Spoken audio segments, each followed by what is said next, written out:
and Bagot is gone to meet the king, who lately landed with some few private friends upon this coast. The story may sound familiar, a Shakespearean tale of a king struggling to hold on to his crown.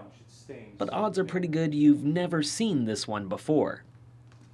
The Saskatoon Shakespeare Lab is preparing to stage Richard II, and although it may be among his more obscure works, these actors say it's also one of their favorites to perform. Lest you forget, the heavens are o'er our heads.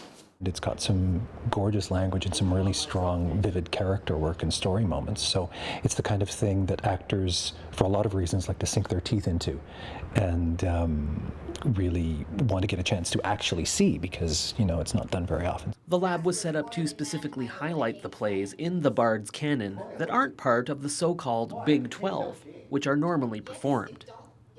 There are a variety of theories about why some plays have stood the test of time, while others are virtually forgotten. Must he lose the name of king?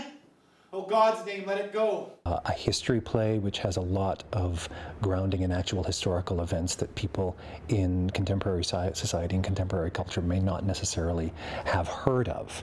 So there's a lot of political stuff going on. Even though audiences may not know the specific story, director Sky Brandon says they shouldn't be frightened off. Instead, he looks at that unfamiliarity as a positive. With the history play, they could go check Wikipedia and find out generally what happened to some of these people, but they don't know how we're going to get from beginning to end. And so it's an advantage to us because they can't have a preconceived notion of how it should be done, and for the audience, it's an advantage because they don't know what's coming next. And the fact that it's not well known has also made it easier for Brandon to make some of the changes that have been necessitated by the vast scope of the original. There's no way we're going to be able to do all 20-some characters. So similar to what I did with Cymbeline is we conflate characters. Instead of having 3 people here, is there a way to make it one person that we can track all the way through the play? And I think I've done a pretty good job. That we'll find out for sure when the audience comes and watch it. Ironically, the one person who won't be able to watch much of the run is Brandon himself, but he has a good excuse. He leaves September 19th for London to take part in an international fellowship staged by Shakespeare's Globe. He and 23 other actors from around the world will get to study and perform on the spot where these plays were first brought to life. And they've since opened the Sam Wanamaker, which is a reconstructed version of the Blackfriars, the indoor theater that Shakespeare and his company used at the end of his career.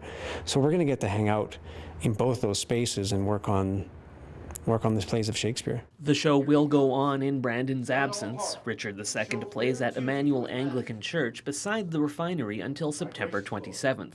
For tickets and information, visit ontheboards.ca. For Go on Shaw TV, I'm Simon Hiatt.